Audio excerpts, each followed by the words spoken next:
Boa tarde. Hoje estamos com mais um vídeo e não tem como eu não falar sobre o coronavírus. Não tem como, é alguma coisa que está atingindo todos nós, né? Nós estamos aí com uma sequência de vídeos sobre perda, sobre doença, né? Eu falei de uma doença que a minha filha pegou, que foi o vírus do influenza.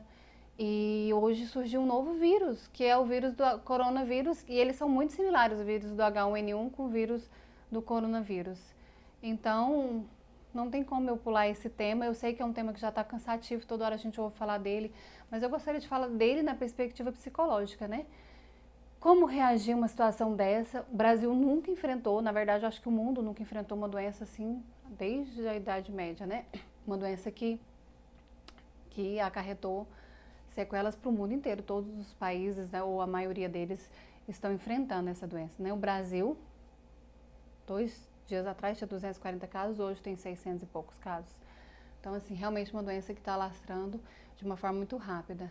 Como que nós reagimos diante de uma situação dessa, né? Uma situação de uma notícia forte. Temos um vírus e ele é contagioso e ele está trazendo isso para a população brasileira. Normalmente, o ser humano reage de duas formas. Ou negando, né, que a gente chama na psicologia de negação, eu amenizo a doença, então eu fico negando, ou eu nego que existe, ou eu nego o tamanho do problema. Eu amenizo ele. Ou eu encaro ele de forma drástica, catastrófica, que muita gente acontece, né? Aí gera um pânico geral. Então, na verdade, nenhum dos dois é bom.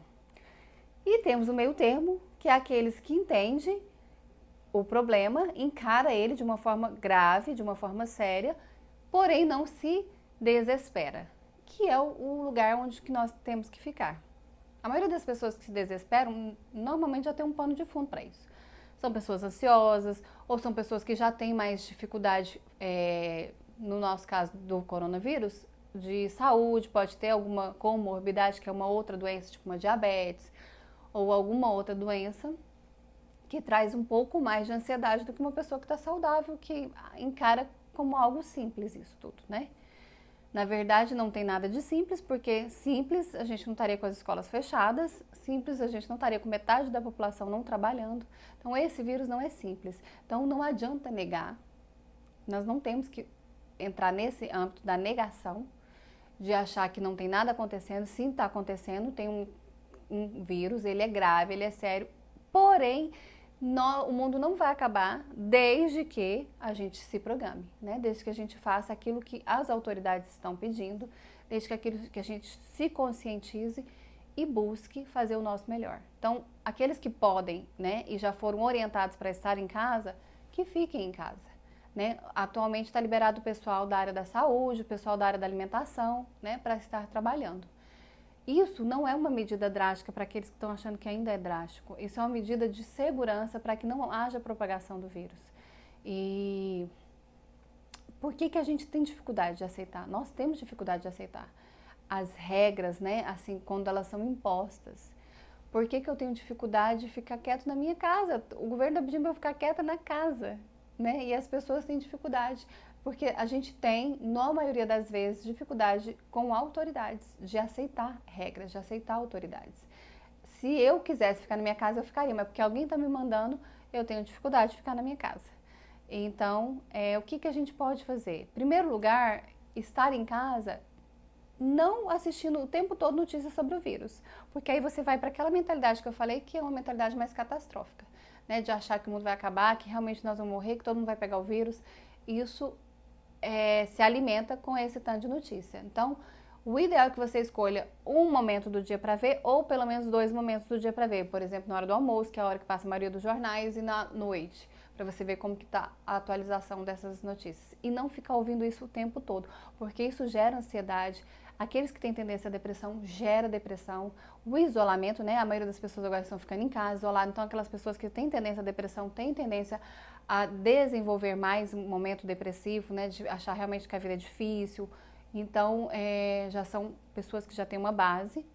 Então, não deve ficar assistindo notícias. A primeira coisa é essa, você escolher momentos para assistir essas notícias, para se informar, Porque se você também não ouve nada, você vai para o outro extremo da negação, né? Você não entende o que está acontecendo, você não sabe a gravidade e você não se cuida e nisso prejudica outras pessoas, perto de você ou aonde você estiver, no trabalho, né? De outra forma.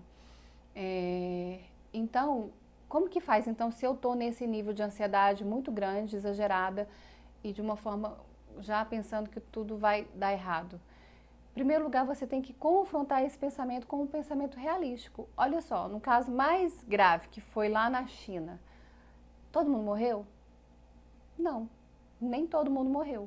Então, assim, confrontar com a realidade. O Brasil está sabendo disso muito adiantado deles. Por que morreu tanta gente na China? Porque lá, até eles descobrirem que isso era um caso grave, que era uma epidemia, levou um tempo. Para e pensa, se ninguém nunca tivesse falado de coronavírus e aquele primeiro, né, que morreu aqui em São Paulo, o senhor de 62 anos, se ele tivesse morrido e ninguém tivesse falado de coronavírus, ninguém ia falar que era um coronavírus. Até morrer um segundo, até morrer um terceiro, até começar a contaminar pessoas e começar a observar que é os mesmos sintomas. Então, até isso acontecer, leva um tempo. E aí, sim, isso já vai se propagando, porque até eu perceber que tem 10 pessoas com os mesmos sintomas, que está grave e tudo, isso já contaminou outras pessoas. Foi assim que aconteceu na China. Então, o Brasil já tem essa informação antes. Quando as pessoas começaram a aparecer contaminadas, a gente já sabia o que era. Então, o jeito de lidar foi muito mais fácil, muito mais rápido e possivelmente com uma tendência muito maior do vírus não se propagar. Então, confronta o seu pensamento com a realidade. Outra coisa, o que eu posso fazer então para que esse pior não aconteça? Isso serve para esse momento do coronavírus e para qualquer momento que a gente passar ou que você passar situação difícil na sua vida. Tem muitas pessoas que vivem, por exemplo, um momento de desemprego. Um pai de família vive um desemprego e desespera, fala, minha família vai passar fome. Não, a minha família não precisa passar fome. O que eu posso fazer hoje para que a minha família não passe fome?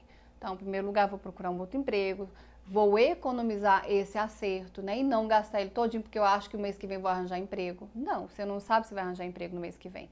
Então, você se programar. O que você hoje pode fazer para assegurar que você não vai pegar o coronavírus, que você não vai morrer, que as coisas não vão acabar dessa forma?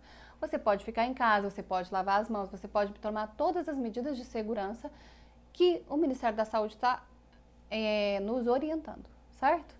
Então, precisa desesperar. Uma outra coisa muito importante, para não haver esse desespero todo. Você se ocupar.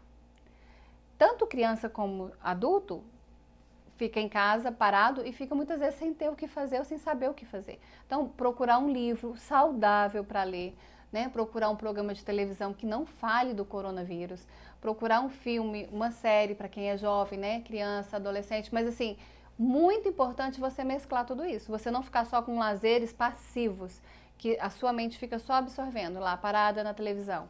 Não, você mesclar atividades que tenham atividades, né, lazer ativo, onde você raciocina, onde você conversa, onde você brinca. Se não tem alguma coisa para lazer ativo, porque lazeres ativos normalmente demandam espaço, você pode parar, desligar a televisão, desligar os eletrônicos e conversar. Conversar, né, estar interagindo com as pessoas que estão dentro da sua casa, com a sua família. É uma ótima oportunidade para as famílias estarem juntas. Como a gente reclama que não tem tempo de estar com a família, né? E agora está tendo tempo, então vamos aproveitar isso de uma forma positiva, certo? Eu sei que tem muita coisa para falar, né? Mas a gente não quer que o vídeo fique longo, então a gente volta no próximo vídeo para falar mais sobre isso, né? Sobre ansiedades. A gente pode continuar a temática também da questão da mortalidade, né? Eu iria falar sobre isso nesse próximo vídeo, sobre as nossas mortalidades, ok? Então a gente se vê no próximo vídeo. Um abraço.